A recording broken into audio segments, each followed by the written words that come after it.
Aqui, sempre vão acontecer coisas que fazem com que as pessoas caiam em pecado. Mas ai do culpado. Seria melhor para essa pessoa que ela fosse jogada no mar com uma grande pedra de moinho amarrada no pescoço do que fazer com que um destes pequeninos peque.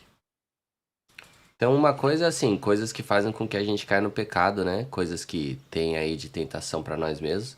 Outra coisa é quando a gente tem alguém que faz a gente cair em pecado, né? Principalmente assim, líderes, né? Pessoas que têm o entendimento e que aí usam da fé para usar as pessoas e aí fazem com que elas tropecem. Oi, Suelen, bom dia. Bom dia, gente. Ai, desculpa minha cara, eu tô muito destruída. Bom dia, Suelen. Tranquilo. Aí o que que ele fala para essas pessoas? Olha só o tamanho da responsabilidade, né? A gente está conhecendo aqui a palavra, então a gente está tendo acesso ao caminho, né? Estamos tendo acesso à luz que ilumina o nosso caminho, que nos mostra a direção. Se a gente usar disso para fazer uma outra pessoa errar, né? Como os fariseus por vezes faziam, né? Ou pessoas mal intencionadas fazem hoje em dia, até líderes de igreja e tal. Ele diz que é melhor que essa pessoa, que ela fosse jogada no mar com uma grande pedra de moinho amarrada no pescoço, do que fazer com que um desses pequeninos erre. Então o juízo é muito grande, né? Para quem faz os outros errar, tá? Então a gente tem que ter cuidado. Ele fala: tenham cuidado. Se o seu irmão pecar, repreenda-o. Se ele se arrepender, perdoe. Se pecar contra você 7 vezes num dia e cada vez vier e disser, me arrependo, então perdoe. Lembrando que perdoar e confiar são coisas diferentes. Uhum. Beleza. Mas é isso aí, né? As pessoas erram, a gente perdoa, mas não necessariamente a gente tem que ficar ali apanhando delas, né? Sofrendo com elas. A É, gente libera o perdão e isso que eu ia deixa elas falar, seguirem. até de amizade mesmo, por exemplo, dentro da igreja, né? Eu já tive, tipo assim, eu sou uma pessoa, graças a Deus, que eu tenho muita facilidade de fazer amizade com as pessoas. E durante a caminhada teve também, passei por muita coisa, gente. Vários amigos que se diziam amigos e depois, cadê esses amigos, entendeu? E aí, enfim, aí eu fiquei com aquilo no meu coração, sabe? Eu falei, gente, aí tá, a pessoa fez uma situação comigo, eu perdoei. Mas eu falei, cara, eu posso perdoar, é o que você está dizendo aí, mas eu não vou continuar com aquela amizade.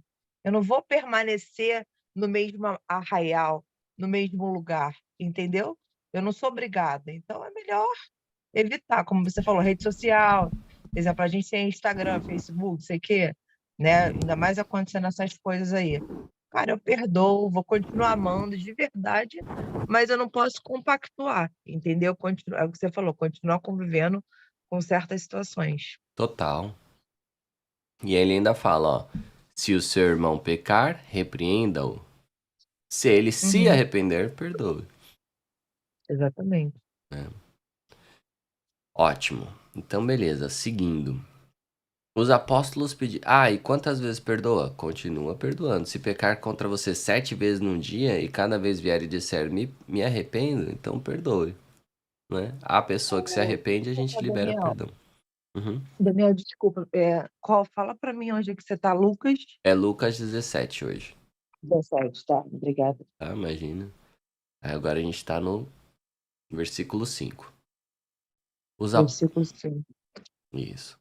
Os apóstolos pediram ao Senhor: aumente a nossa fé. E ele respondeu: se a fé que vocês têm fosse do tamanho de uma semente de mostarda, vocês poderiam dizer a esta figueira brava: arranque-se pela raiz e vá se plantar no mar, e ela obedeceria. Uou! Saúde, amor. Tá espirrando aí? É. Vou precisar suar meu nariz Maria, também. nesse tempo, só Jesus, né? Quem tem rinite agradece, né? Gente, desculpa, hoje eu não tô no bora, hoje eu tô no Delayed. É Lucas o quê? 17. E versículo? 6. Tá, ok. Obrigada, agora sim. Então, caramba, né? A gente precisa ter fé, vamos pedir fé.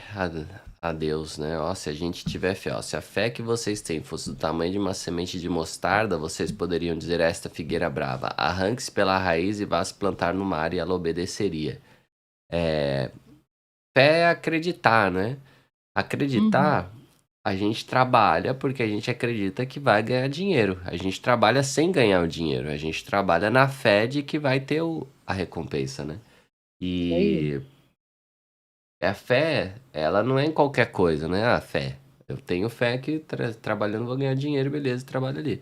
Mas é fé nas coisas do Senhor, né? Fé de que Deus é soberano, de que Ele é o Senhor do universo, que Ele pode tudo, né? Que Ele quem Uhum. controla. E essa fé que Jesus tinha, né? Ele tinha muito discernimento das coisas. E aí ele ia falando as coisas e elas iam acontecendo, né? Essa é a fé que a gente precisa desenvolver, né? E é possível, através da fé, haver milagre, haver muitas coisas que a gente já viu na vida das pessoas, né? A gente vê tantos milagres, né? Enfim. Uhum. Então, seguindo, vamos ter fé aí no Senhor e pedir a ajuda dele, que ele mesmo nos ensinou aí nos capítulos anteriores que ele é nosso pai e que ele vai nos ajudar com o que a gente precisa de fato. Como somos filhos, às vezes a gente não sabe pedir, né? Mas se a gente pedir, tá de acordo com o coração de Deus, isso ele vai nos dar. Então, Hum. próximo. Jesus disse: façam de conta que um de vocês tem um empregado que trabalha na lavoura ou cuida das ovelhas. Quando ele volta do campo, será que você vai dizer: venha depressa e sente-se à mesa? Claro que não, pelo contrário, você dirá: prepare o jantar para mim, ponha o avental e me sirva enquanto eu como e bebo. Depois você pode comer e beber. Por acaso o empregado merece agradecimento porque obedeceu às suas ordens? Assim deve ser com vocês. Depois de fazerem tudo o que foi mandado, digam: somos empregados que não valem nada porque fizemos somente o nosso dever. Ou seja, ele está colocando a gente no lugar correto, né? A gente não está aqui para servir a Deus. Então, quando a gente vai, e Jesus fala aí nos capítulos anteriores, né, para a gente se esforçar para andar no caminho correto, para fazer a vontade do nosso Pai. Como servos dele, a gente nada merece. Então, ele vai dando esse coração humilde através dessa passagem, né? Onde a gente vai, faz tudo o que é o certo e a gente não merece nada em troca. A gente só tá fazendo o que é o certo, o que é o melhor, né? E servindo o nosso Pai. Agora, o que que acontece? Jesus, ele vai, através de mostrar o caminho dele, né? O caminho correto, o caminho para o Pai, ele vai nos tornar amigos de Deus. Nos tornar amigos dele, né? De Jesus Uhum. Cristo. Então a gente vai para um outro patamar, um outro nível. Mas a gente tem que ter esse coração humilde onde a gente fala: poxa, Deus, eu não mereço nem estar vivo, eu não mereço nem um segundo aqui da vida que o Senhor me dá. Eu quero usar ela para te servir. Isso vai colocando o nosso coração no local correto. Aí Deus se agrada disso, e ele nos honra. E aí ele diz, né? Os humildes serão exaltados. Então a gente tem que ter esse coração, onde, poxa, eu tô fazendo pro Senhor, não mereço nada em troca mesmo e tá ótimo. E muita Uhum. gente, eu outro dia mesmo tive um dilema, né? Cheguei mais cedo na igreja, montei a igreja inteira. Aí na hora de desmontar, quase que eu desmontei inteira sozinho também. E meu líder tava lá: ah, você pode fazer um pouquinho a mais? Aí eu, poxa vida, cara, faz você, né? Eu já tô fazendo tudo. Mas o meu pensamento tava errado. Eu tô servindo. Cara, faço mesmo. Esse tem que ser o pensamento, né? Faço e sem problemas. É pra Deus, não é pra homens, né? Jesus cura 10 leprosos. Ah, isso aqui é interessante, gente. Isso aqui acontece muito na minha vida. Eu às vezes recebo algo de Deus e aí eu esqueço que é de Deus e eu fico feliz comigo mesmo. Isso é muito triste. Muito triste e mostra num coração não tão no lugar certo aqui. Essa história é interessante. Vamos aprender sobre como a gente deve agir quando a gente recebe algo de Deus. Deus está tratando esse coração. Amém. Tem muito a ser tratado. Jesus continuava viajando para Jerusalém. Então vamos ver aqui o mapinha da época, né? Pra gente lembrar aqui como funciona. Jesus estava aqui nessa região da Galileia, né? E aí ele vinha descendo para cá, ó. Tava querendo chegar aqui, ó, em Jerusalém, que é a cidade alta, né? Aqui era a capital. Ainda é, né? Até hoje é a capital lá de Israel. Então tá viajando pra cá, saindo daqui da parte norte. Essa parte é a parte mais humilde do país, onde ele vinha agindo. Ele costumava agir na parte mais humilde. Ele ia para os demais países, inclusive, e agia sempre nas partes humildes. Ele não ia para as grandes cidades, mas para Jerusalém ele ia ir. Tá? Então, beleza. Tava fazendo essa viagem aqui, né? Ao Rio Jordão. Divide os dois lados de Israel. Então, beleza. Jesus continuava viajando para Jerusalém e passou entre as regiões da Samaria e da Galiléia. Então, aqui, né? Samaria e Galiléia. Vamos ver aqui. Aqui é a Samaria, né? E a Galiléia, onde é? Galiléia estava aqui em cima, né? Onde ele já estava, e aqui é a Samaria. Samaria, lembrando que era uma região rival, né? Do restante aqui de Israel, dessa parte aqui da Judéia, porque eles, num período muito anterior, tinham sido levados como escravos, e aí tinham sido invadidos, se eu não me engano, aí por outros povos, e por conta disso os costumes deles mudaram um pouco dos demais judeus, e aí por isso eles se viam como os judeus, o pessoal da Judéia via eles como menores, como piores, né? Como uma tradição mais errada. E aí por isso tinha uma grande rixa entre os dois. E Jesus vem aqui, né? Ele passa por aqui, porque Jesus é misericordioso e quer todo mundo. Ele não quer que ninguém fique para trás, que é o que a gente aprendeu lá na parábola das ovelhas. Então ele foi mesmo para cima de quem os judeus desprezavam. Então ele veio da Galiléia, que era a região mais humilde, e depois passou pela Samaria, que era uma região desprezada, né? Jesus ama todos. Quando estava entrando num povoado, 10 leprosos foram se encontrar com ele. Eles pararam de longe e gritaram. Jesus, mestre, tenha pena de nós. Jesus os ouviu e disse: Vão e peçam aos sacerdotes que examinem vocês. Quando iam pelo caminho, eles foram curados. Olha o poder de Jesus. Por isso que Jesus fala, cara, se você tiver um pouquinho de fé, você faz coisas incríveis. Ele tinha a plenitude de fé, ele tinha certeza de onde ele vinha, para onde ele ia. Ele entendia tudo o que estava acontecendo espiritualmente. E aí olha o que ele podia fazer, ele fazia milagres à distância. Ó, vocês gritaram aí de longe, né, que vocês não podem chegar perto de mim porque vocês têm lepra? Vão lá ao sacerdote, peço que examine vocês. No caminho eles foram curados. E quando um deles, que era samaritano, viu que estava curado, olha como ele dá destaque, que era samaritano, ou seja, que era daquele povo desprezado, né? Pra gente ver, não tem pecado, não tem desprezo, não tem camada da sociedade que a gente possa ser, né? A gente marginalizado que for, que Deus não nos ama. Deus ama a todos, independentemente de quem a gente é, de qual é o nosso passado. Independentemente do que dizem, porque essas coisas ruins são ditas por homens. Para Deus é tudo diferente. Aí um deles, que era samaritano, o cara com coração bom, hein? Viu que estava curado, voltou louvando a Deus em voz alta. Ajoelhou-se aos pés de Jesus e lhe agradeceu. Aí Jesus disse: Os homens que foram curados eram 10. Onde estão os outros 9? Porque somente este estrangeiro voltou para louvar a Deus. Que legal, né? E que surpreendente, né? E os outros que não eram estrangeiros? Por que não voltaram, né? E aí ele teve o coração bom, ele soube reconhecer da onde veio o poder da cura, né? E às vezes acontece algo maravilhoso na minha vida e eu sigo feliz. Que bom que isso aconteceu. Às vezes eu orava antes de uma reunião que estava nervoso. Deus, por favor, abençoe que essa reunião possa ser boa. Aí acontecia a reunião, eu arrebentava, mandava super bem. Aí eu, nossa, terminava a reunião, que bom que eu mandei bem. Que absurdo, né? Deus me ajudou ali durante a reunião, fez com que tudo contribuísse, né, a favor, e eu, orgulhoso de mim mesmo, me esquecendo, né? Muito triste. E Jesus disse a ele: Levante-se e vá, você está curado, porque teve fé. Amém. Amém. Teve fé e teve um coração bom para reconhecer de onde vinha o poder, né? Agora seguindo, próxima história. Essa história também está em Mateus 24. Alguns fariseus perguntaram a Jesus quando ia chegar o reino de Deus. Ele respondeu: Quando o reino de Deus chegar, não será uma coisa que se possa ver.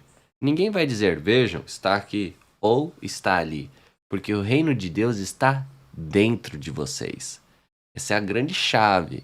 E que os judeus não entendiam. Eles entendiam que o Messias ia vir num cavalo branco lá, grandão, general, né? E libertar eles lá dos romanos.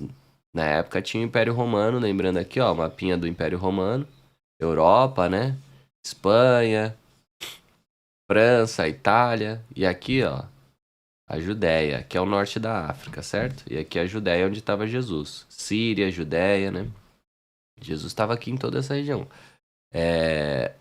Eles acreditavam que ia vir um líder aqui, ó, que ia libertar ele dos romanos. Mas Jesus está explicando, o reino de Deus é diferente, gente. O reino de Deus está aqui, ele está presente para nós. Nós vivemos frutos do reino de Deus, inclusive, nesse povo com liberdade que a gente tem, né? Quando o reino de Deus chegar, não será uma coisa que se possa ver. Ninguém vai dizer, vejam, está aqui ou está ali, porque o reino de Deus está dentro de vocês. Então ele disse aos discípulos: Chegará o tempo em que vocês vão querer ver um dos dias em que o Filho do Homem já tiver chegado, mas não verão. É o tempo de hoje, né? A gente quer ver lá ele, mas não tem mais como ver Jesus aqui fisicamente. Ele está lá no céu, né? Mas ele nos enviou o Espírito Santo. Ele foi para o céu para algo melhor, para que a gente pudesse ter o Espírito Santo. Alguns vão dizer a vocês, olhem aqui ou olhem ali, porém não saiam para procurá-lo. Quem faz muito isso, né? Vou deixar quieto, não vou nem falar. Porque assim como o relâmpago brilha de uma ponta do céu até a outra, assim será no dia em que o Filho do Homem vier. Então, gente, quando chegar Jesus de volta, vai ser uma coisa que todo mundo vai ver. Qualquer teoria que diga, Jesus voltou e está aqui, isso é anticristo. É ante as palavras do próprio Jesus. Jesus dá aqui a dica de como é que vai ser o fim dos tempos, tá? O pessoal pode falar, olha aqui, olha ali, né? Jesus deve estar aqui, deve estar ali. Não, não existe. Quando ele voltar agora, todo mundo vai ver. Porque assim como o relâmpago brilha de uma ponta do céu até a outra, assim será no dia em que o Filho do Homem vier. E isso é interessante. Eu não sei se vai ser algo assim tão estrondoso que todo mundo vai ver no céu, ou às vezes vai ser algo, por exemplo, através das tecnologias que estão sendo inventadas, que estão conectando todo mundo, né? Não sei. Mas primeiro ele precisa sofrer e ser rejeitado pelo povo de hoje. Que foi o que aconteceu, né? Como foi no tempo de Noé, assim também será nos dias de antes da vinda do Filho do Homem.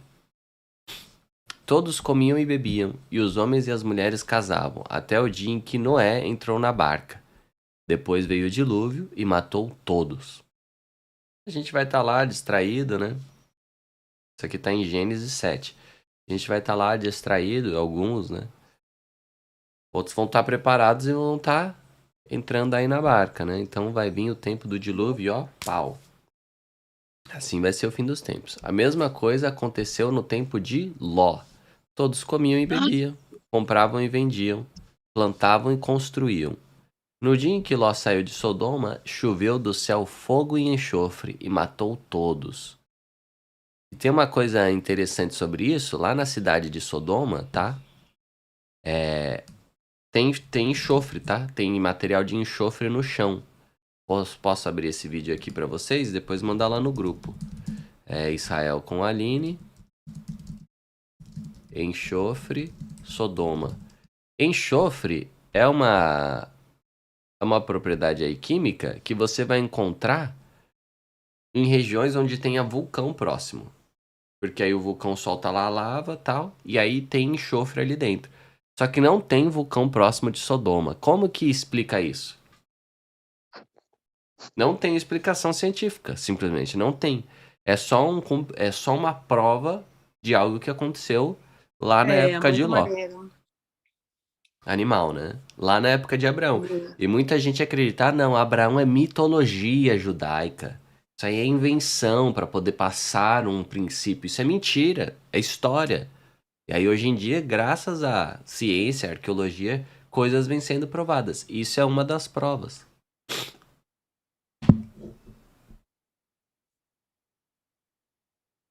Então a cidade existe aí de Sodoma, né? Vou passar aqui pra vocês, tá? Ah, eu tô sem o WhatsApp Web aqui. Tá, depois eu abro o WhatsApp Web e mando pra vocês. Ou se você quiser mandar, amor. Ah, não, depois eu mando, tá? Fica tranquilo pra gente se concentrar aqui. Mas isso é prova de que a história aconteceu, a história bíblica. Pra quem não lembra como é a história, Sodoma era totalmente corrompida, né? Muito parecida com o que tá acontecendo nos dias de hoje, era libertinagem total. Pra você ter ideia, quando os anjos vieram visitar lá o Ló, né, que era sobrinho do Abraão, eles vieram visitar pra poder libertar o Ló. Falar, ó, seu tio orou por você e a gente tá vindo te falar pra sair daqui dessa cidade porque a gente vai trazer condenação pra ela. Os caras quiseram estuprar os anjos. Aí o Ló, olha como a cultura era doida.